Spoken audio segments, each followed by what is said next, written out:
You expect us to skip the wedding just to clap for your little certificate? My father's voice echoed through the hallway that morning. Loud, dismissive, laced with that sharp smirk he always wore when I asked for anything that didn't involve my brother. I had pressed my black gown, placed the cap on the dresser, and even left 2 extra seats in the front row for them. Just in case. They never came. Hi everyone. My name is Savannah Lee, I'm 26. And today was supposed to be the proudest moment of my life. Until the only people I wanted to see in the crowd decided my brother's wedding buffet mattered more than my degree. Have you ever achieved something no one cared to witness? Because that silence, it's louder than applause could ever be. The ceremony moved on. The dean smiled. My name was called. I walked across the stage slowly, scanning every face in the audience. Not for cheers but for that one glance of recognition. But all I saw was strangers. I shook hands, posed for the camera, and held the diploma holder like it was proof I mattered. But it was empty. Just a leather-bound folder with a university seal and a cold silence inside. Until I got home. When I opened it at last, something slipped out. An envelope tucked behind the flap. No logo. No name. Just thick ivory paper sealed with wax. And before I could even breathe. BZZ. BZZ. BZZ. My phone lit up on the table. 51 missed calls. All from family. I hadn't even read the letter yet. But whatever was inside had already changed everything. Because now they were all calling. Too late. And whatever storm they were running from, it was already at my doorstep. I held the envelope like it might burn me. No return address. No handwriting. Just that elegant wax seal, deep crimson, pressed with a strange symbol I'd never seen before. It felt out of place, like a message from another life.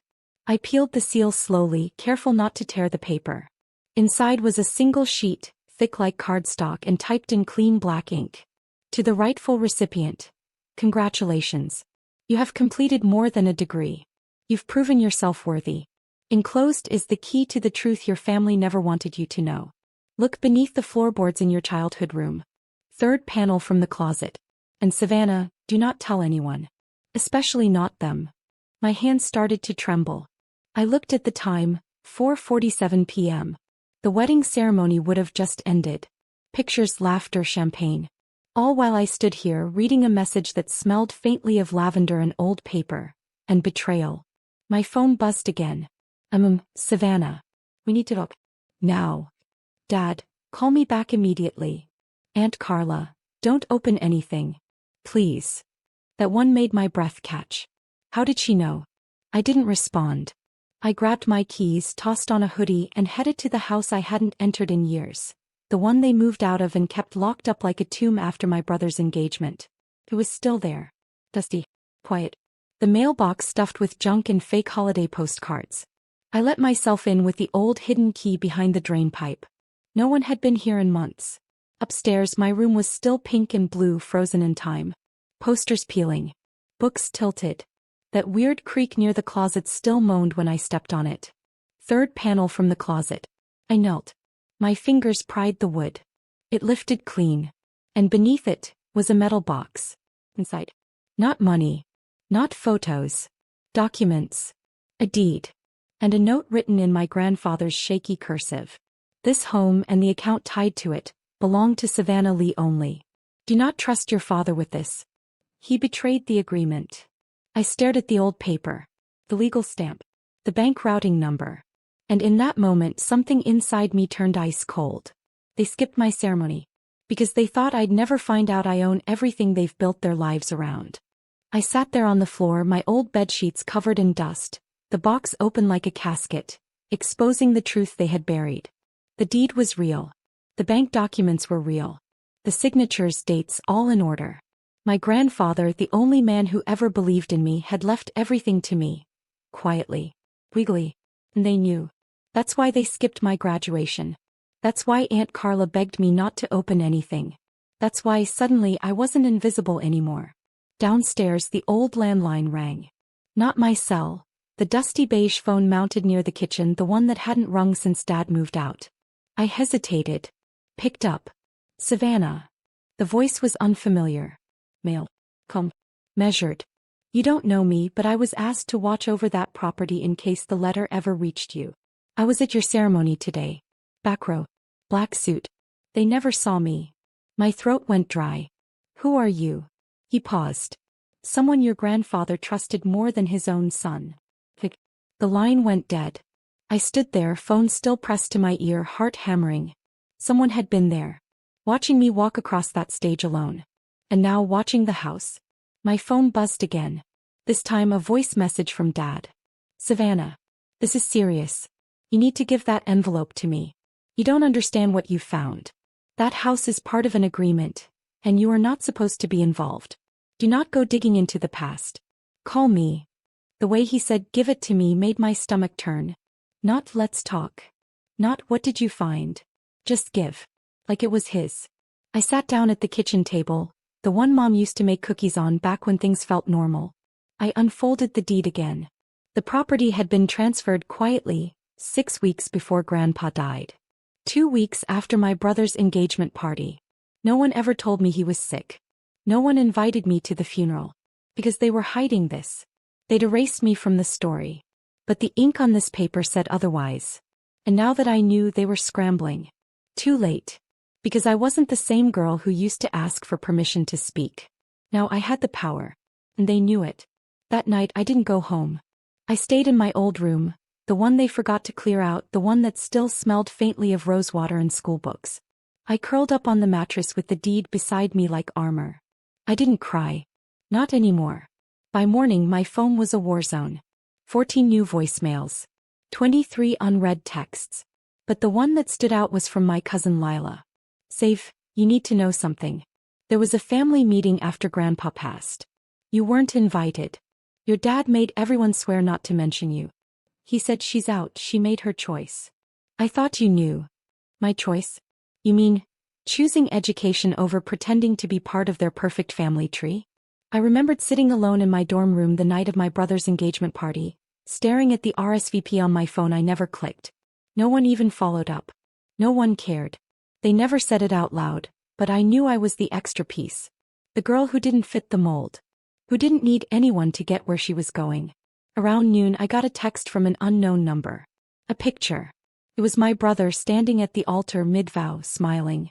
Behind him, blurred but visible, my father. Slipping something into a pocket. I zoomed in. It was the same wax-sealed envelope. My chest tightened. They had it. They tried to hide it. But somehow, someone got it back to me. Someone wanted me to know the truth. And someone inside that wedding wasn't playing for their team. I stood, walked to the garage and flipped the breaker on the fuse box. The house hummed to life. Then I opened the locked cabinet above the washer, the one I used to sneak into as a kid. Inside were Dad's old binders. The family trust documents. Tax folders. Letters. Buried in the back was a folder labeled Contingency Plan. Oh, my initials. Inside, typed in my father's brutal precision, was a plan to contest the will if I ever found it. Pre-written affidavits. Fake timelines. False statements about my mental state. He planned to erase me again, legally this time. But now I had proof. Proof of the theft. The why. The erasure. And suddenly their missed calls weren't panic. They were desperation. Because the girl they pushed aside, she just became the biggest threat to everything they'd built.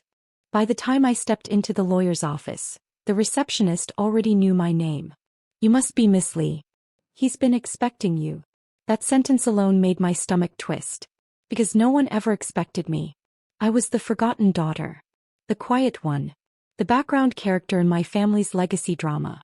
But not today. Mr. Howard looked exactly like the kind of man Grandpa would trust. Old school, tailored vest, heavy wooden desk, eyes that studied you like he already knew what you were going to say. He didn't ask me why I was there. He simply slid a folder across the table. Your grandfather instructed me to wait until you received the envelope. The fact that you're here means the game has already started. I opened the folder. Inside, court filings, a trust deed, power of attorney forms. Already signed. Already dated. Already activated. I blinked. Wait, this is active? He nodded. As of last week. Once your graduation was confirmed, everything triggered. Your grandfather set this up so the final pieces would align when you officially became who he knew you were capable of becoming. My hand hovered over the final page. It was a court summons, addressed to my father and my brother. Hearing date, next Friday. Charge, fraudulent concealment of inheritance and breach of family trust. I felt like the air had shifted around me, like I was watching my life crack open from the inside. Back at the house I waited. And they came. Black SUV. Screeching tires. My father's angry fists pounding on the front door. You think this is funny? You think you can just walk in and take everything because of some dusty old paper? I opened the door slowly. Come. I didn't take anything. I received what was mine. His face twisted. You don't understand what you're doing. I stepped aside, revealing the camera in the corner of the hallway, the one blinking red. You're on record now. And this house is under court protection. Behind him, my brother looked pale, confused. He stepped forward, holding something in his hand. The other envelope, unopened. Savannah, what's really going on? I didn't answer, because it was too late for explanations. Now I wasn't the forgotten daughter. I was the storm they couldn't stop. And in 1 week, everything would be exposed. The courtroom was smaller than I imagined. Wooden pews. A single aisle. The faint buzz of fluorescent lights overhead. But the tension? It was crushing. Dad sat at the defendant's table in his navy blue suit, lips pressed tight, hands shaking in fists on the table. My brother beside him, eyes darting, unsure if he was angry or afraid. I wore the same outfit I'd worn to my graduation. It felt symbolic. The day they skipped was now the day they'd have to answer for. My lawyer, a sharp, unshakable woman named Marlene, opened the file. Your Honor, we are submitting evidence of an intentional concealment of inheritance documents, manipulation of trust property, and premeditated attempts to declare my client unfit in order to bypass her legal rights. She dropped a copy of the contingency plan whole folder on the bench. The judge raised an eyebrow. Is this your handwriting, Mr. Lee? My father didn't speak. Mr. Lee. He finally muttered, I was protecting my son's future. The courtroom went still. So you erased your daughter? Marlene asked. You faked affidavits to block her out of a legal inheritance? He turned red, stuttered, reached for water he didn't drink. Then came the twist. From the back row, a figure stood, a man in a black suit. The one from my ceremony. He approached the bench with a confident nod. Your Honor, I have a signed statement from Everett James Lee, Savannah's grandfather. I was his financial advisor and legal witness. He handed over the document. A notarized letter. If my family attempts to silence Savannah again, I ask the court to treat that act as legal betrayal. She is the rightful heir. She earned that degree without help, and deserves the legacy I've built. There was a gasp. In the defendant's row, Mom clutched her chest. My brother lowered his head. But my father, he just stared at me. For the first time, not with anger. With fear. The judge turned. Ms. Lee, do you have anything to say before we recess for judgment? I stood. Calm. Steady. Only that I didn't come here to ruin them. I came here because they erased me. I won't be invisible anymore. And as I sat back down, the courtroom lights buzzed louder. The truth was out. The documents were real. The witnesses were speaking. And their empire of silence had finally collapsed. The verdict room was cold. Not physically but emotionally, spiritually. Like the walls had absorbed the lies over the years and now refused to echo them back. We stood as the judge returned. The clerk read the ruling line by line. My father's face turned paler with each word. The court finds overwhelming evidence of inheritance concealment, premeditated fraud, and willful manipulation of legal documents intended to disinherit the rightful heir, Miss Savannah Lee. My mother reached for my father's hand. He pulled away. Effective immediately, the judge continued, all assets tied to the estate of Everett James Lee are to be released to Miss Savannah Lee as stipulated in the original trust. Furthermore, any financial transfers or modifications made after Mr. Lee's passing are hereby nullified. I didn't cry. I didn't smile. I just closed my eyes and exhaled. Not out of joy, but relief. As we walked out, reporters gathered like vultures. Savannah, how does it feel to win against your own family? I didn't answer. Because this wasn't a victory parade. It was a funeral for every version of myself I had to bury just to be heard. Outside the courthouse, my brother approached. Alone. Savannah. I didn't know everything. I swear. I thought you walked away from us. I looked at him. Really looked. For once, not with pain. Just quiet knowing. You never asked why.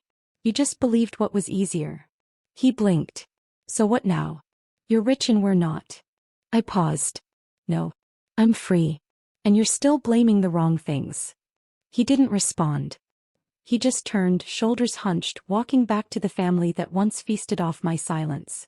That night I returned to the house. Mine now, legally, spiritually, finally. I walked room to room in silence. And in my old bedroom, I opened the last drawer of the desk Grandpa had given me. Taped to the bottom was one final note, written in his careful hand. They'll never understand the weight of silence. But you turned it into strength. I always knew. I pressed the paper to my chest. As for once, I believed it too. The front gate squeaked when I unlocked it that morning. It used to be the sound I dreaded, the metallic moan that signaled someone was home. Now it was mine. And only mine. I had the house rekeyed the day after the verdict. No more hidden keys behind drain pipes. No more secret copies in Dad's drawer. What was once theirs, emotionally, legally, generationally, was no longer. I spent the next few days restoring the home. Not with new furniture or expensive chandeliers, but with moments. Fresh flowers on the table. My graduation robe hung near the window, the sun hitting its folds just right. A single photo of me and Grandpa on the mantel. That was enough. I didn't need portraits of the people who once ignored me. Their silence had decorated these walls long enough. One evening, as dusk settled in and the sky turned that soft bruised violet, I heard it. A knock. Not frantic. Not aggressive. Just familiar. I opened the door. There stood my mother. No makeup. Wrinkled blouse. A different kind of sadness in her eyes. Not panic, not entitlement. Something closer to regret. Savannah, she whispered. Can I come in? I didn't speak. Just leaned on the doorframe. We made mistakes, she said. But you've made your point. Haven't you? I looked at her, really looked. The woman who watched me grow but never clapped, never stood, never shielded me. I spoke gently. The point wasn't to hurt you. The point was that you never thought I'd get this far. She opened her mouth, then closed it. Mom, I said softly, this house is built on memory. The kind that nearly broke me. And the kind that saved me. She nodded, tears in her eyes. Then I guess, this isn't my place anymore. I didn't answer. She turned, walked down the porch, past the old rose bush Grandpa planted. I watched until she disappeared. I closed the door. Locked it. And for the first time it felt like home. Not a place I inherited. A place I reclaimed.